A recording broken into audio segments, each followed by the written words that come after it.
மீண்டும் உங்களை நாம் சந்திப்பதிலே மிக்க மகிழ்ச்சி அடைகின்றோம். நான் இலங்கையில் இருந்து பதுளை போதனா வைத்தியசாலையில் இருந்து வைத்தியர் கிருஷான் வேதநாயகம். பிள்ளைகளுக்கு ஏற்படுகின்ற வயிற்றோட்டம், வாந்தி பேதியை பற்றி பார்த்து கொண்டிருக்கின்றோம். இன்று அவற்றுக்கு கொடுக்கப்படுகின்ற சிகிச்சை முறைகளை பற்றி பார்க்கின்றோம். இந்த சிறு வயசு பிள்ளைகள், அதாவது ஒரு வயசிற்கு உட்பட்ட பிள்ளைகளுக்கு நான் முதலிலே சொன்னது போல இந்த வயிற்றோட்டம் அல்லது வாந்தி பேதி ஏற்படுவதற்கு 90% காரணமாக இருப்பது என்னென்றால் வைரஸ் கிருமிகள்.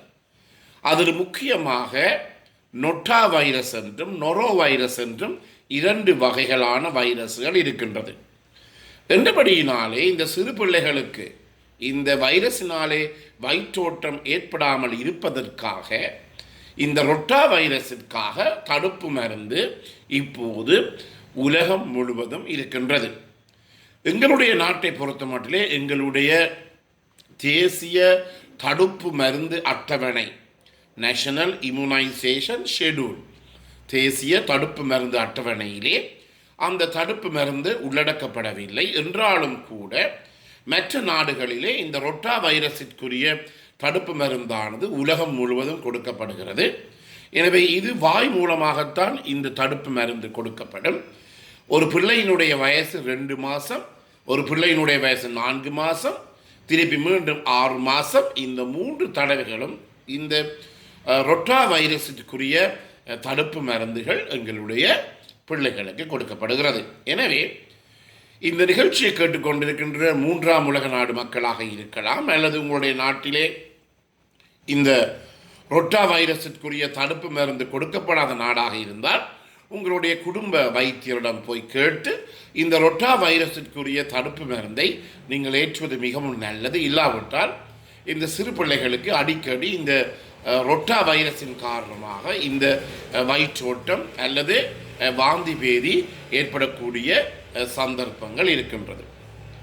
அடுத்ததாக இதற்குரிய அடுத்த என்னவென்றால், சாதாரணமாக நான் முதலிலே சொன்னேன் 90% நோய் வைரஸினால் ஏற்படுகிறது என்றபடியினாலே இந்த வயிற்றோட்டம் அல்லது வாந்தி பேதிக்கு ஒரு விதமான குறிப்பிடத்தக்க மருந்துகள் கிடையாது. ஏனெனில் 90%வை வைரஸின் மூலமாகத்தான் ஏற்றப்படுகிறது. என்றபடியினாலே இந்த நோய்க்கு இந்த கிருமி கொல்லிகள், ஆன்டிபயோட்டிக்ஸ் எனப்படுகின்ற கிருமி தொற்றை அளிக்கின்ற மருந்துகள் ஒருபோதும் உதவாது. ஆனால் இந்த தொற்றுகின்ற இந்த ஆன்டிபயோட்டிக்ஸ் மருந்துகளை, கிருமி தொற்றுக்கு எதிராக பாவிக்கின்ற கிருமி கொல்லி மருந்துகளை நாங்கள் எதோச்சையாக பாவிக்கின்ற போது கூடுதலான அந்த நோயாளிக்கு என்ன ஏற்படுகிறது என்றால் பாதிப்பு ஏற்படுமே தவிர ஒரு விதமான நன்மையும் அந்த நோயாளிக்கு ஏற்பட போவது கிடையாது. இது முக்கியமாக நாங்கள் கருத வேண்டிய ஒன்று. என்ன நடக்கிறது, இந்த ஆன்டிபயோட்டிக்ஸை நாங்கள் பாவிக்கின்ற போது உங்களுக்கு தெரியும், எங்களுடைய குடலிலே கொமன் செல் எனப்படுகின்ற எங்களுடைய உடலுக்கு நன்மை பயக்கின்ற கிருமிகள் இருக்கின்றது. எங்களுடைய குடலிலே அவை இருக்கின்றது. ஆனால் அவை ஒருபோதுமே எங்களுடைய உடலுக்கே அவை தீமை விளைவிப்பதில்லை. இதை நாங்கள் கொமன் செல்ஸ் என்று சொல்லுவோம். இந்த கொமன் செல் கிருமிகள், உடலுக்கு நன்மை பயக்கின்ற கிருமிகள் இருக்கின்ற போதுதான் எங்களுடைய உடல் பாதுகாக்கப்படும். அதே போல தான் உங்களுக்கு தெரியும், இந்த பெண்களினுடைய இனப்பெருக்க தொகுதியிலே யோனி பகுதியிலே லாக்டோபாசிலஸ் எனப்படுகின்ற ஒரு கிருமி ஒன்று இருக்கின்றது, ஒரு பாக்டீரியா ஒன்று இருக்கின்றது. இது என்ன செய்யும் என்றால் இந்த பெண்களினுடைய இனப்பெருக்க தொகுதியிலே எப்போதுமே அந்த பிஹெச் என்று சொல்லுவோம், கார அமில நிலை, பிஹெச்சை மிகவும் குறைவாக அமில நிலையில் வைத்திருக்கும்.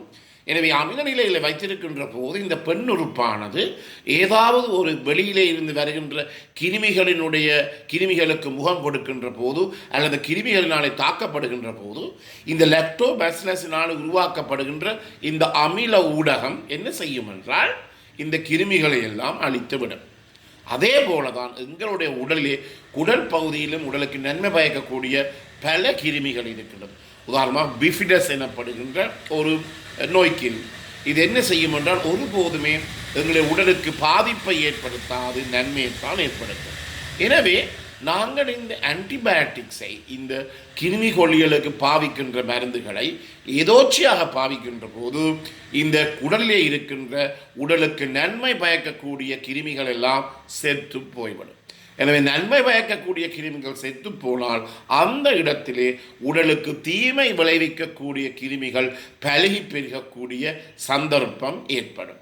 எனவேதான் இந்த வயிற்றோட்டம் அல்லது வாந்தி பேதிக்கு ஒருபோதுமே நாங்கள் இந்த ஆன்டிபயோட்டிக்ஸ் அல்லது கிருமிகளை கொள்ளுகின்ற மருந்துகளை நாங்கள் ஒருபோதுமே பாவிக்கக்கூடாது. 90% வைரஸ் என்றபடியினாலே தானாகவே அது குணமாகிவிடும். ஆனால் 2 முக்கியமான நிலைமைகளை நாங்கள் பார்க்க வேண்டும். ஒன்று, அந்த நோயாளியினுடைய நீர்த்தன்மை, ஹைட்ரேஷன் ஸ்டேட்டஸ், உடலே இருக்கின்ற நீரினுடைய அளவை நாங்கள் கவனமாக பார்த்து கொள்ள வேண்டும். இரண்டாவதாக, அப்படி ஏதாவது நீர்த்தன்மை குறைவாக இருக்கும் என்றால் அவரை நாங்கள் நீர்த்தன்மைக்கு உட்படுத்த வேண்டும், அவரை நாங்கள் ரீஹைட்ரேட் பண்ண வேண்டும் என்று சொல்லுவோம். இது 2 தான் மிக மிக முக்கியமானது. எனவே நோயாளுடைய உடலிலே இருக்கின்ற நீர்த்தன்மை நாங்கள் அவதானிக்க வேண்டும்.